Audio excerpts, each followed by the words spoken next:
Today I wanted to try the circle method with a drawing that is not a doodle, but not quite realistic either. I would say this is more of a concept piece. Perhaps next time I can try a more realistic drawing as well, although my style is generally more cartoony.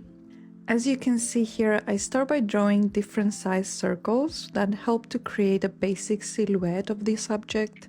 This provides a solid guide that you can easily change early on. So first you make sure you like the pose, the size and overall shape of the subject, and then you start refining and adding details. There can be several stages of refining. Make sure you keep the sketch really light so you can easily make adjustments or even erase a part of it.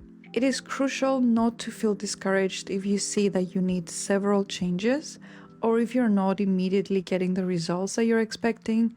Especially if you're a beginner, you need to be aware of this, basically expect it to happen. It might take you a lot longer to refine your initial sketch, and that is okay. Just focus on enjoying the process and not so much on getting the perfect result. The point here is to practice more and to get used to drawing every day.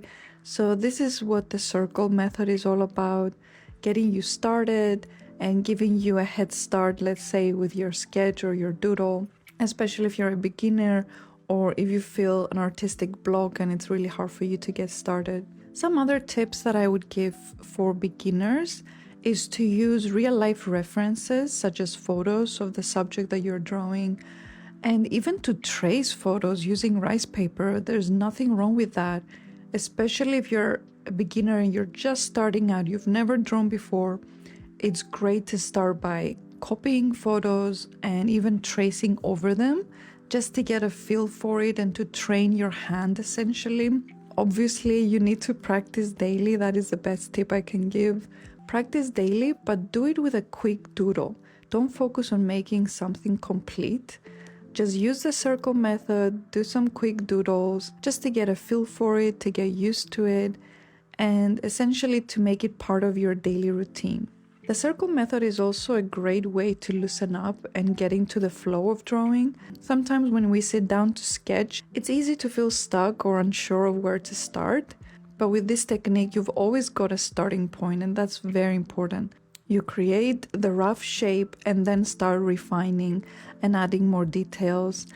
And it just helps you so much to break down complicated subjects into more simplified drawings. It's essentially like creating a blueprint for your drawing, and instead of looking at this complicated image and trying to tackle everything at the same time, you break it down into steps. And the first step is to create the rough shape of it, and then to add the details and to refine it, to make changes until you get something that you feel comfortable with or closer to what you were expecting. In general, I think the circle method can work for everything, but I think it's best for doodles and more cartoony sketches like this one. Next time, I will also try doing something more realistic. Even though it's not my style, I really want to try it because I want to see if the circle method is good enough for realistic drawings as well.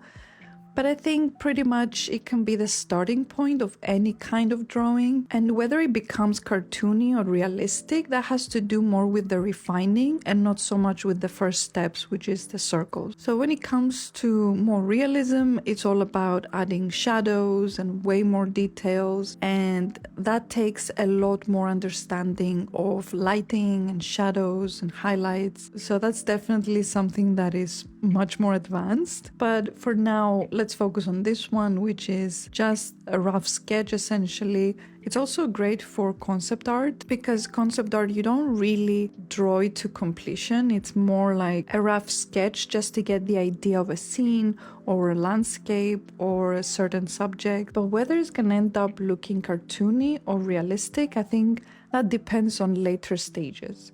So for now, this is just for sketching and creating cartoony characters, for example, and definitely any kind of doodle that you can do in your journal or your planner. So yeah, I really hope this video covers this method. Let me know if you need any more tips and tricks or even tutorials on something specific.